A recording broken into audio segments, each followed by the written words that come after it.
નમસ્કાર. આપણને બધાને કાયમી સુખ જોઈએ છે, પણ કાયમી સુખ એકી સાથે એક સમયે દરેકને મળવાનું નથી. અને હા, આપણે સ્વીકારીએ કે તનનું એટલે કે શરીરનું દુઃખ તો ગમે જ્યારે આવી શકે અને એનો ઉપાય આપણે કરી શકીએ, પણ સૌથી મોટું દુઃખ જે ખરું એ મન છે, અને મનનું દુઃખનું નિવારણ કરવું ઘણું કઠિન છે. એટલા માટે અમેરિકા, ઇંગ્લેન્ડ,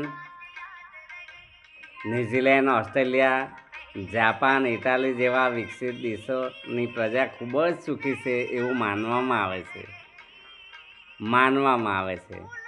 એ જાણીને પછી આપણને દુઃખ થતું નથી, પણ દુઃખ આપણને ક્યારે થાય છે કે આજુબાજુનો પડોશી સુખી દેખાય, સુવિધાયુક્ત દેખાય, પ્રગતિ કરતો દેખાય, તો આપણને જે મળ્યું છે જરૂરિયાત પૂરતી બધું જ હોવા છતાં એ દુઃખમાં ફેરવાઈ જાય છે.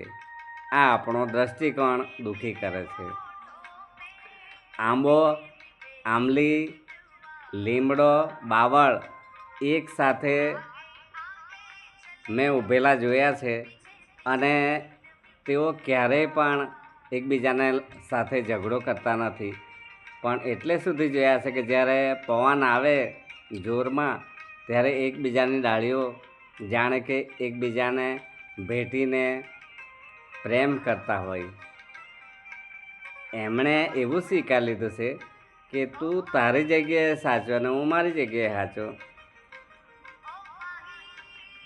બધાના સ્વભાવ જુદા છે, પણ છતાં એ સમજુ છે, કારણ કે એમણે સ્વીકારી લીધું છે.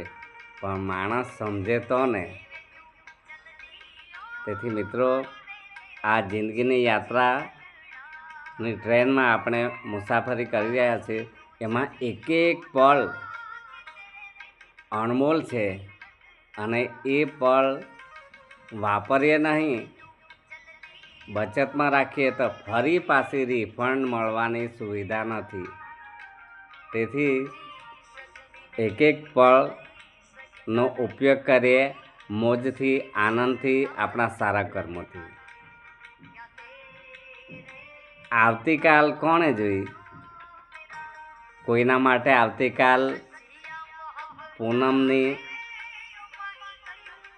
પ્રકાશ લઈને પણ આવે, અને કોઈના માટે અમાસની અંધારું લઈને પણ આવે. તેથી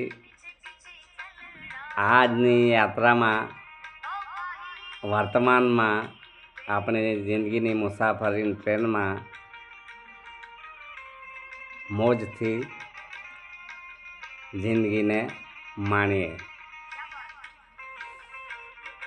ભગુ પટેલના આપ સૌને જય માતાજી. જય બજરંગબલી.